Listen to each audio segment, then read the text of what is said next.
everybody, it's Anna. Time for our final card in this week's tarot story. So we end this week with the Major Arcana card, the World. And I think this is a really great card where it falls in place in this tarot story, because the World actually is the final card of the Major Arcana. It's the last step in the 22 card trajectory that is represented by the Major Arcana.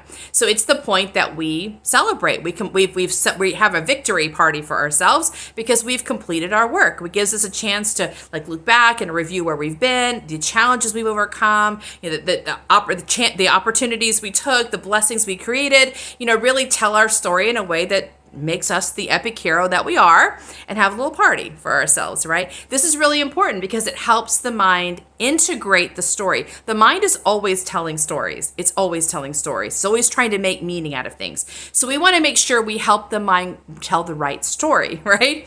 So if you don't go back and sort of integrate your story, give your mind a chance to see your story as a whole, your mind very likely will have some pieces of your story where it thinks you made a mistake, bad things happened, you screwed up, and those pieces of story mess up the mind because the mind learned from those pieces of story that you're not entirely trustworthy, right? It needs to worry about you because remember those mistakes you made back then? Remember the bad thing that happened to us?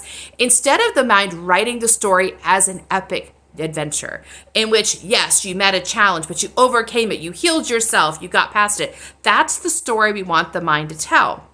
And this is really important, especially for this tarot story, because we've been talking this week about helping the mind learn to trust the intuition, not interfere when the intuition is in flow. We've had two eights, Eight of Pentacles, Eight of Wands, which are both about flowing in your creativity and your passion, flowing with your mastered skills, as well as the Queen of Wands, which is being very lit up in the world, letting yourself be seen.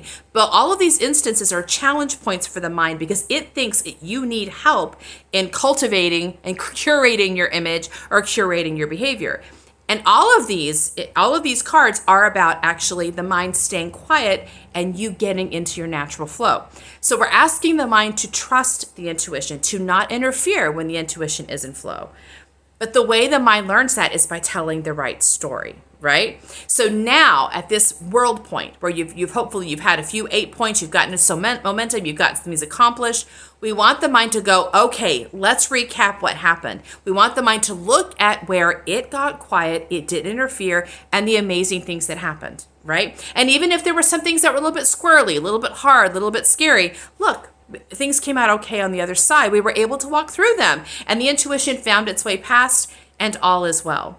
Because not only does this help the mind learn the story that we just went through and tell it in a good way, it also sets you up for the next piece of your journey. The circle that the lady is dancing in is a portal.